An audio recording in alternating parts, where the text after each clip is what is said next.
Hello there, this is C-A-N-A-N Kenan from Kenan Plays, and today we're gonna play part 5 of Burokku Girls. Alright, let's continue, and we previously took the right path, right? So, alright, later that day, what's gonna happen later that day? Asahi, yes, do you have some kind of light on you? Something that could let me see where we're going a bit easier? I do, but I'd rather not use if possible. Light would make it easier for us to see, but it would also make it easier for others to see us. Sorry, I was afraid of that. That's true.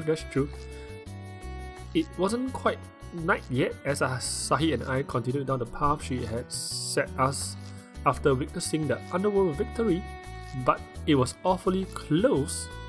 Even worse than was the fact that the trees wandered among blotted out much of what light remained, making navigating the terrain that much more difficult. The only blessing I had was the fact that the ground was still composed of blocks that made up virtually everything. With ground as flat as the floor of my house, I wasn't afraid of stepping in some gully or pothole or any of that nature. Furthermore, the artificial nature of the landscape makes spotting other natural hazards much simpler than I thought would have been under normal circumstances. So as long as we stuck to the path, we wouldn't encounter much in the way of trouble, unless we run into any wild animals that decided we looked delicious. With that cheery thought added to the very real possibility of the underwater's forces appearing and overtaking us, I was naturally wary of a potential threat. Each of my senses were keen and ready to alert me to any of all the threats. I was on alert for even the slightest footfall and snapping of the tiniest twig, anything that might indicate the presence of a potential attacker. Whoa, there's a potential attacker. But you know what? I think you just failed. What I got was something leaping out of nowhere with such abruptness, and I practically jumped out of my skin before falling backwards and crashing into the ground. I barely had time to register my own pain. Asahi started crying with laughter, began to fill with tears. What? Well, what do we have here? Asahi, I see you are looking more pathetic than usual. Whoa, I know that voice. Whoa, who's this? As I tried to recover from my indignity, a low light suddenly filled my view, wincing as my eyes had long since adjusted to the low light level. I was forced to wait for them to recover enough to be able to make out the source of light, as well as the person responsible. Alright, so this seems like some ninja character right here. Alright, with her eyes, with features of a body enlarged, that she could, stick a dynamite. Is this a dynamite between her body? Alright, she should take a coke, There's some challenge now, you can put a coke here or something like that. I hope you know my voice, given how many times you lost to me. So, the brave little warrior who so confidently marched off to fight the underworld scourge is coming back buck naked in some weirdo's arm. And here I thought you couldn't get any more pathetic than you already were. As my eyes recovered, I was slowly able to discern the new arrival. She was a woman that was a full figure of virtually every other specimen of the female form I had seen on Burokku. Yep, they're all the same body and sexiness or something like that. As I wondered in the back of my mind if this world should have been called Planet Hourglass instead, I took in her figure, who was wearing a green ninja style outfit and a cocky grin on her face. Yes, a cocky grin. Grinned. She held a crystal that emitted a soft light, tossing it about in a playful manner. Is this a crystal? Most probably it is. Zara! Put out that light stone, someone might see us. Like who? There aren't any ducklings or underworld anywhere near here, and unlike you, I know my surrounding. Asahi? Who is this? Who is this sexy girl? Is she? That's Zara, she's a lurker. Her kind hides in the shadow of our world, but she's not an underworlder. Just a nuisance who cares only about herself. So I don't have any use for excess baggage. At least I don't wind up doing stupid stuff like fighting a war I can't win. Well, you and I both know what will happen if the underworlders win this war, Zara. Instead of mocking those who actually care and try, why don't you actually make yourself useful and do something to help? Hey. You and all the other villagers brought this mess upon your own heads. As far as I'm concerned, you are the one who should clean it up. It's not my problem. You were so stupid in the first place. You dumb ass shit. Alright, looks like they're gonna quarrel for eternity now. Wincing at the way Asahi growled her frustration, something that was likely to exacerbate by the recent events, I focused on Zara and frowned. Exacerbate? I got the feeling that talking to her would be a waste of time, and even if she was confident that there were no enemies nearby, I don't think we should stick around. True. Excuse me, Zara. Would you mind helping us up? Huh? Why should I do that? Well, you might not be responsible for this war and everything going on, but you are the reason I fell over, so I think you should help us up. A look of faint surprise crossed Zara's face at this right before she grunted and struck. Okay, you got me on that one. Alright, first, let me take that weight off your hands. Hey, wait, what are you? Whack. Alright, well, not bad, eh? We have some animation to take a dead weight off the hands. Without hesitation, Zara scooped Asahi out of my hands. Oh, what is she doing? What's she doing? Ignoring the tainted warrior protest, the ninja warrior lifted her up effortlessly, taking the moment to cop a feel in the process. Don't touch me there, Yeah, make me stop touching you there. Alright, so Takeshi is just staring at the lesbian doing their stuff. Though, I guess I shouldn't be surprised or upset.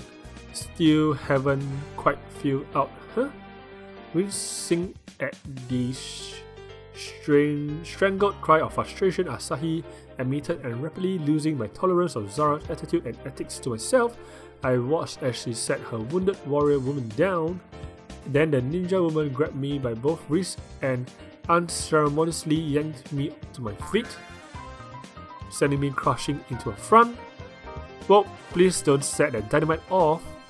With the fact that my impact dampened by the twin mounts of feminine flesh that seem to be quite common in this crazy fantasy world. Well, someone excitable around here. I don't believe that I've seen you around here, or your style of clothing for that matter. I was a bit flustered by this, especially given the fact that I could feel my body responding to the feminine figure I was currently pressed against. But luckily, I was spared from making a fool of myself by Asahi. His name is Takashi.